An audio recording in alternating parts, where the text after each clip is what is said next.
Taiwan की तरफ से एक वार्निंग आई है जो भारत, जापान, वियतनाम, फिलीपींस और रशिया को खास तौर पर ध्यान में रखनी चाहिए।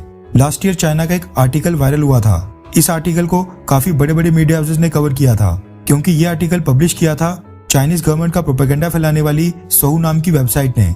साल 2013 में पब्लिश किए गए इस आर्टिकल में दावा किया गया था कि चाइना मुख्य तौर पर 6 युद्ध लड़ने वाला है। पहले ताइवान, फिर उसके बाद साउथ चाइना सी में वियतनाम और फिलीपींस, उसके बाद भारत के बाद जापान के बाद आउटर मंगोलिया और फिर आखिरी में रशिया के साथ। आर्टिकल में क्लेम किया गया था कि साल 2020 से लेकर 2025 के बीच चाइना ताइवान को पूरी तरह से कैप्चर करके 3 महीने के अंदर उसको मेनलैंड के साथ रीयूनिफाई कर देगा, जिसके बाद ताइवान के ऊपर भी कम्युनिस्ट पार्टी का रूल होगा। 2025 से 30 के बीच में साउथ चाइना सी में जो फिलीपींस और वियतनाम के साथ स्पार्टली आइलैंड्स के आसपास वाले एरिया को लेकर डिस्प्यूट्स हैं, चाइना उसको देखेगा। चाइना ताइवान को कैप्चर करने के बाद 2 साल रेस्ट करेगा। उसके बाद फिर साउथ चाइना सी के देशों को अल्टीमेटम देगा और उनसे अपने क्लेम्स वापस लेने के लिए बोलेगा। अगर जरूरत हुई तो चाइना वियतनाम के ऊपर अटैक करेगा और फिर साउथ चाइना सी के बाकी देशों को धमकाकर स्पार्टली आइलैंड्स को अपने कब्जे में ले लेगा। आर्टिकल में क्लेम किया गया कि उसके बाद साल 2035 से 2040 के बीच इंडिया की बारी आएगी, यानी चाइना भारत से अरुणाचल प्रदेश को छीनेगा क्योंकि उनके अकॉर्डिंग अरुणाचल प्रदेश साउथ तिब्बत का पार्ट है। चाइना के आर्टिकल में क्लेम किया गया कि इसके लिए चाइना भारत को डिवाइड करने की कोशिश करेगा। अंदर से कमजोर करने के बाद चाइना अरुणाचल प्रदेश को वापस ले लेगा और अगर ये स्ट्रेटेजी काम नहीं की तो कश्मीर को लेकर एक तरफ भारत का पाकिस्तान के साथ युद्ध करवाया जाएगा और दूसरी तरफ चाइना अरुणाचल प्रदेश के ऊपर हमला करके उसको जीत लेगा। इसी आर्टिकल में क्लेम किया गया कि चौथा वॉर साल 2040 से 2045 के बीच सेनकाकू और ओकिनावा आइलैंड्स के लिए चाइना जापान के साथ करेगा और उनको अपने कंट्रोल में ले लेगा।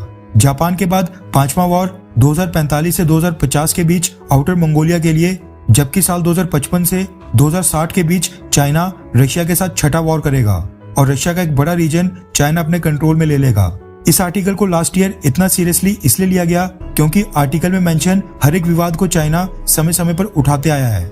आर्टिकल में पहला नंबर ताइवान का था और आज ताइवान के साथ भी वही कुछ हो रहा है। जिस तरह से चाइना ने ताइवान को पिछले हफ्ते से घेर रखा है उसको देखकर तो ऐसा लग रहा है कि चाइना इसी महीने ताइवान को कैप्चर कर लेगा।